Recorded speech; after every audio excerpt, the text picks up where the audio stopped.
హిందూ దేవాలయ పరిరక్షణ సమితి ఆధ్వర్యంలో పెద్ద ఎత్తున అనకాపల్లి మండలం పిసినికాడ పంచాయతీ బిఆర్టీ కాలనీలో నల్లమరమ్మ దేవాలయం దగ్గర పెద్ద నిరసన కార్యక్రమం చేపట్టారు.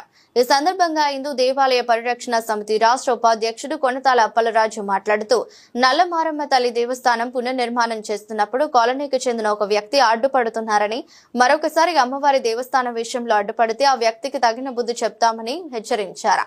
దేవాలయం పునర్నిర్మాణం విషయంలో లేనిపోని సృష్టిస్తే తీవ్ర పరిణామం ఎదుర్కోవాల్సి వస్తుందని అన్నారు. అమ్మవారికి గ్రామస్తులు నిత్యం పూజలు చేస్తూ కొలుస్తున్న అమ్మవారిపై ఒక వ్యక్తి దేవస్థానంపై హడావిడి చేసి అనేక ప్రకంపనలు సృష్టించడం సరికాదన్నారు. దేవాలయాలపై లేనిపోని సృష్టిస్తే హిందూ విశ్వ పరిషత్ చూస్తూ ఊరుకోదని హెచ్చరించారు. కార్యక్రమంలో గ్రామ కమిటీ పెద్దలు, నాయకులు, మహిళలు పాల్గొన్నారు. జై శ్రీరామ్. నా పేరు కొనతాల అప్పలరాజు. హిందూ దేవాలయ పరిరక్షణ సమితి రాష్ట్ర ఉపాధ్యక్షుడిగా పనిచేస్తున్నాను. ఈరోజు ఈ సమావేశంలో పాల్గొనడానికి నాకు వ్యక్తిగతంగా చాలా బాధగా ఉంది. ఎందుకంటే ఇది అనకాపల్లికి సమీపంలో ఉన్న బిఆర్టీ కాలనీలో 1994లో ఇక్కడ నల్లమారమ్మ అమ్మవారిని స్థాపించి ఇక్కడ ఒక ఆలయాన్ని రూపకల్పన చేసి ఆనాటి పెద్దలందరూ కూడా ఈ రోజు వరకు నిత్య ధూపదీప నైవేద్యాలతో అమ్మవారిని నిలవేల్పుగా కొలుచుకుంటున్నారు. ఇటువంటి ఆలయంలో పాత టెంపుల్ ని రీకన్స్ట్రక్షన్ మొదలు పెట్టడానికి కొద్ది నిర్మాణ పనులు చేస్తుంటే ఇక్కడ స్థానిక వ్యక్తి కాకపోయినప్పటికీ బుద్ధ సత్యనారాయణ అనే వ్యక్తి ఆ ఆలయ అభివృద్ధిని అడ్డుకోవడం చాలా బాధాకరం.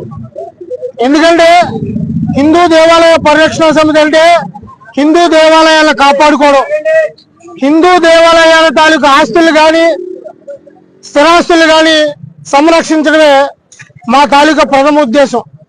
ఇటువంటిది సమయంలో మన హిందూ దేవాలయాలను మనం కాపాడుకోవాల్సిన దౌర్భాగ్యం దాపరించింది. ఒక ముస్లిమనో ఒక క్రైస్తవో ఇటువంటి దోపిడీకి దౌర్జన్యానికి దిగితే అది బాధపడవలసిన విషయం లేదు.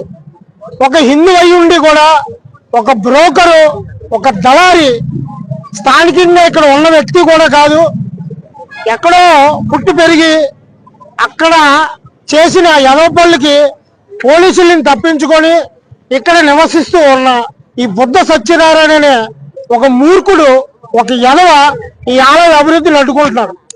ఎందుకంటే నిజమైన అమ్మవారు శక్తివంతురాలు కనుక ఈ రోజు ఆ సంగతి తేల్చుదామని ఇక్కడ సుమారు ఒక 100 మంది మహిళలతో హిందూ సంఘాలన్నీ కూడా నర్సీపట్నం నియోజకవర్గం నాతువరం మండలంలో వేడుకగా మన ఊరు స్వచ్ఛ సంక్రాంతి మరియు ఉపాధి హామీ చట్టం స్థానంలో విబిజి రామ్జీ చట్టం కొత్తగా పరిగణనలోకి తెచ్చిన విషయంపై అవగాహన సదస్సు ఏర్పాటు చేశారు.